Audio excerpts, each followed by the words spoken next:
ఓం సాయిరామ్. ఈరోజు బాబావారి ప్రార్థన. సాయిదేవా, పరుసువేది ఇనుములోని దోషాలను పట్టించుకోదు. గోదావరి ఊరిలోని కాలువలను బహిష్కరించదు. బాబా, మీ కృపా కటాక్షాలతో నాలోని సకల కల్మషాలను త్వరగా తొలగించండి. ఇదే ఈ దాసురాలి విన్నపం. పరుసువేది సాంగత్యంలో ఇనుము బంగారం కాకపోతే ఆ లోపం పరుసువేదిది.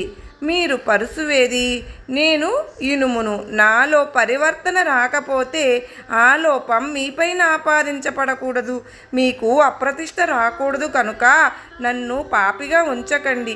పిల్లలు ఎల్లప్పుడూ తప్పులు చేస్తూ ఉంటారు, కానీ తల్లి కోపగించుకోదు. దీనిని దృష్టిలో ఉంచుకుని బాబా నన్ను అనుగ్రహించండి. సర్వే జనా సుఖినో భవంతు.